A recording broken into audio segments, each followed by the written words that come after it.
बात करेंगे आज की इस वीडियो में एक ट्रेंड के बारे में जो काफी टाइम तक एक्स सोशल मीडिया प्लेटफॉर्म पर ट्रेंड करता रहा, जो था ब्राह्मण्स बर्न्ड नालंदा। नालंदा महाविहार एक प्राचीन विश्वविद्यालय जिसे बनवाया था गुप्ता डायनेस्टी के रूलर कुमारगुप्त फर्स्ट ने 5th सेंचुरी में मगध जनपद के राजगीर में, जो प्रेजेंट डे बिहार में है। नालंदा महाविहार सिर्फ एक बुद्ध मोनेस्ट्री या एक एजुकेशनल इंस्टीट्यूशन ही नहीं, बल्कि एक पूरा का पूरा एजुकेशनल इकोसिस्टम था। जानेंगे इस वीडियो में नालंदा विश्वविद्यालय के बारे में, क्यों इतना बड़ा विश्वविद्यालय खत्म हो गया, क्या इसके कारण थे, कौन रिस्पॉन्सिबल था और भी कई इंटरेस्टिंग फैक्ट्स। मिलते हैं इंट्रो के बाद।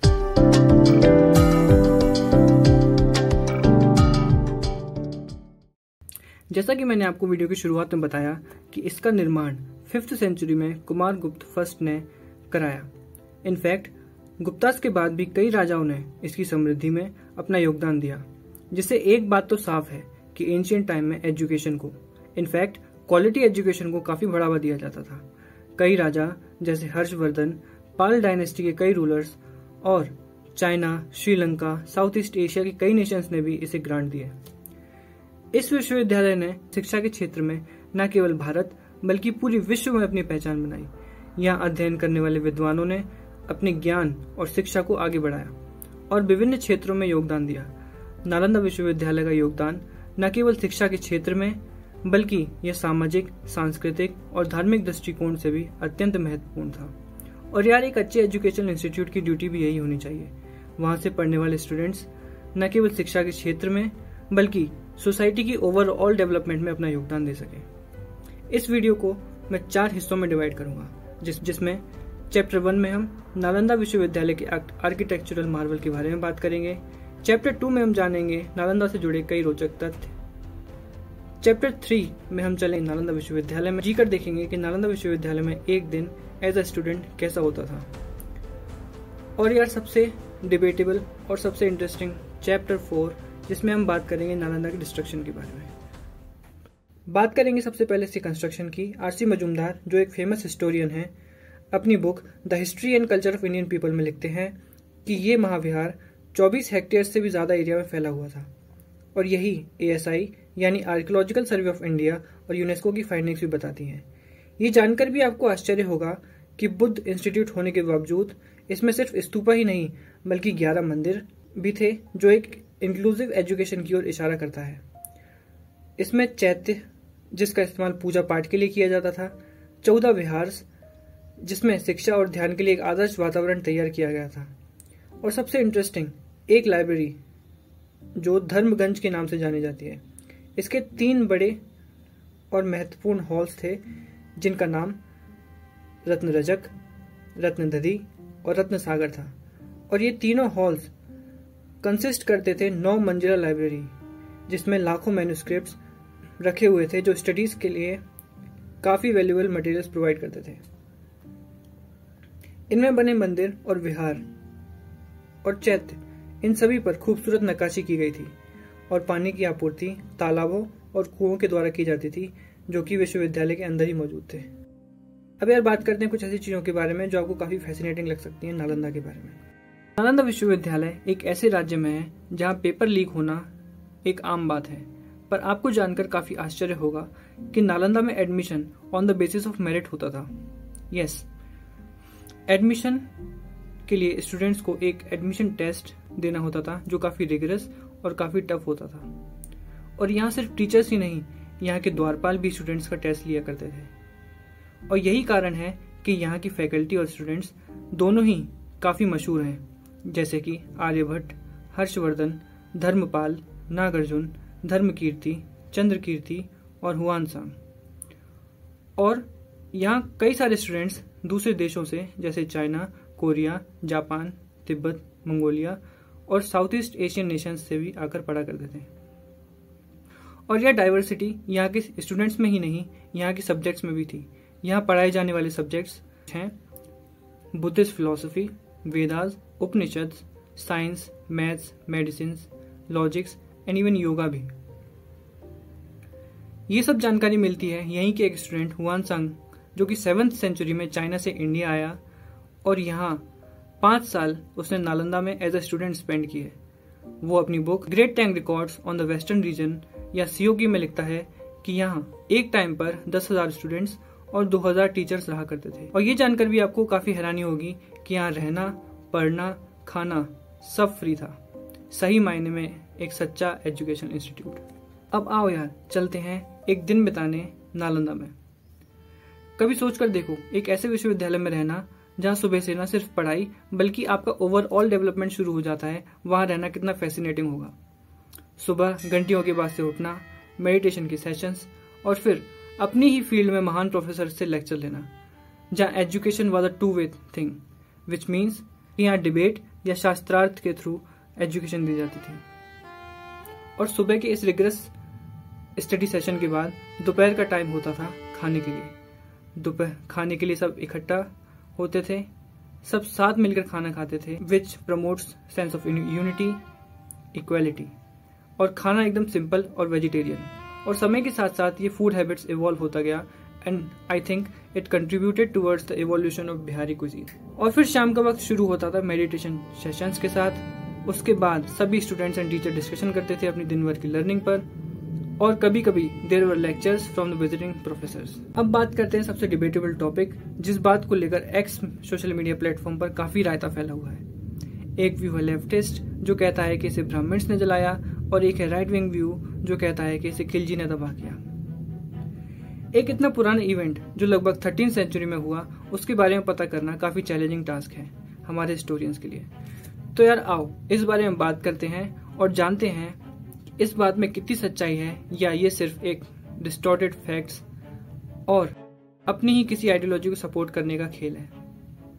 देखो यार, ना तो मैं लेफ्टिस्ट हूँ ना राइट विंग वाला, फिर भी मैं रेफर करूंगा एक आर्टिकल द इंडियन एक्सप्रेस का, जिसकी लिंक मैं डिस्क्रिप्शन में डाल दूंगा, और सजेस्ट करूंगा कि हिस्ट्री जो अभी तक हमें लेफ्ट के पॉइंट ऑफ व्यू से पढ़ाई गई है, उससे अब हम ऊपर उठें। नालंदा का डिक्लाइन शुरू हुआ 7th सेंचुरी के बाद, जिसके काफी सारे रीजन्स थे, पर इन कारण से नालंदा का प्रेस्टीज तो जरूर कम हुआ, but it was still operating. According to the prominent scholar in Buddhist studies KTS Sarao अपनी studies the decline of Buddhism in India में एक्सप्लोर करते हैं किन कारणों की वजह से बुद्धिज्म इंडिया में डिक्लाइन कर गया, और यही कारण है कि इंडिया में जहां बुद्धिज्म और इससे रिलेटेड मोनेस्ट्रीज बनना शुरू हुई थी, एक टाइम तक आते आते बिल्कुल खत्म हो गई। जैसा कि पहला रीजन वो देते हैं इकोनॉमिक डिक्लाइन का। आर्थिक बदलाव के कारण, जैसे कि एग्रीकल्चरल प्रोडक्टिविटी का कम होना, ट्रेड का कम होना, जिस वजह से डोनेशन कम हुए एंड अल्टीमेटली इसका इफेक्ट इतने बड़े इंस्टीट्यूट के प्रोडक्टिविटी पर हुआ। इतने बड़े इंस्टीट्यूट के लिए जरूरी है कि उसे रेगुलर ग्रांट्स मिले, बट इकोनॉमिक चेंजेस की वजह से इसमें काफी कमी आई ओवर द ईयर्स। समाज के कुछ तबकों में पैसे का जमा होना और इसी के साथ फ्यूडलिज्म का बढ़ना भी एक कारण है। दूसरा कारण जो डिक्लाइन के लिए रिस्पॉन्सिबल था, वो था रिवाइवल ऑफ हिंदुइज्म। हिंदुइज्म का राइज होना एंड 7th सेंचुरी में भक्ति मूवमेंट का शुरू होना affected the Buddhist institution.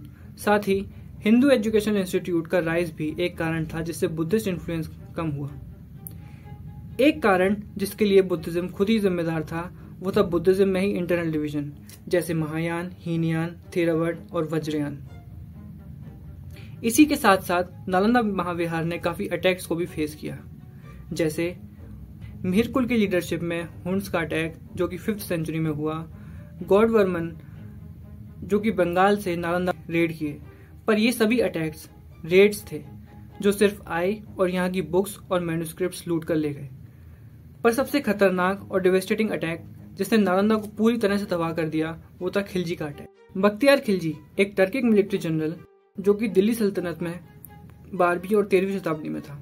Bakhtiyar Khilji जिसने बिहार और बंगाल के ज्यादातर हिस्सों पर आक्रमण करके अपने अधीन कर लिया और बंगाल में मुस्लिम रूल की शुरुआत की, जिसके एविडेंस मिलते हैं तबकत नासिरी जो कि मिनाज सिराज के मेमोयर्स हैं।